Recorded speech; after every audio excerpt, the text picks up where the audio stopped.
A couple is trying on wedding outfits, but suddenly the bride gets a call from her first love. He wants to see her one last time before she gets married, but Doran, who's about to marry into a wealthy family, clearly doesn't want to risk messing up her wedding. What she never expected, though, was that her ex would show up and cause a scene at the ceremony.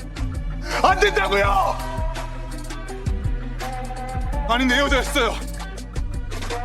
8년 전 나랑 동거했던 내 첫사랑이었습니다.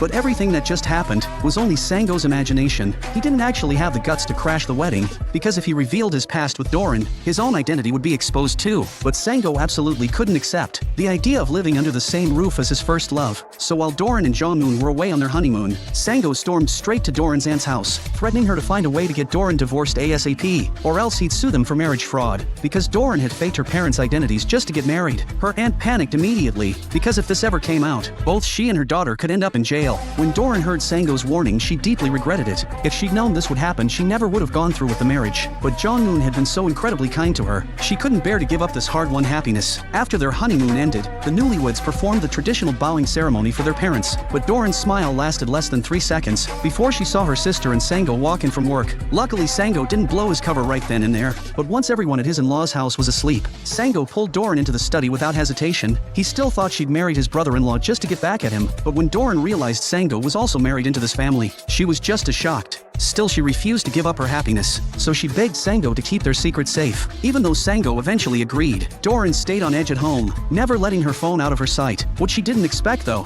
was that Jongmoon would go alone to the upscale neighborhood to visit his mother-in-law. He rang the doorbell for ages, but no one answered. The security guard nearby was confused, so he kindly told Jongmoon that apartment had been empty for years. Only one tenant had ever stayed there, and just for a single day. Confused, Jongmoon quickly called his mother-in-law to ask what was going on, but the moment he said he was standing right outside her door, his aunt panicked instantly. Clearly this lie couldn't be kept up any longer. In a panic, they faked bad signal and hung up. With no other choice, the aunt rushed to contact Doran for a plan. Doran was terrified when she heard the news. She'd only been a chaebol daughter-in-law for 2 days. Was she really about to get kicked out by her in-laws already? Just as Jongmoon turned to leave after the call got cut off, the security guard ran after him again. He remembered Jongmoon often drove a girl to this building, but every time she left, she'd immediately hop in a taxi and drive off. The guard's words left Jongmoon frustrated and confused. He couldn't understand why Doran had to make everything so secretive. The next day, when he was about to ask her about it, Doran beat him to the punch. She claimed the luxury apartment wasn't really used much by her mom and sister, since they were always traveling overseas for work.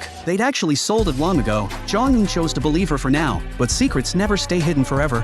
Not long after, while having dinner with coworkers, Jongmoon happened to notice an older man eating nearby, who looked strangely familiar. Then it hit him wasn't that his father-in-law he'd met briefly at the wedding, but he clearly remembered Doran saying her dad had flown back overseas right after the ceremony. Curiosity got the better of him, so Jongmoon decided to go over and confirm his identity. 전 누군지 모르시겠습니까? 글쎄, 난 잘 모르겠는데?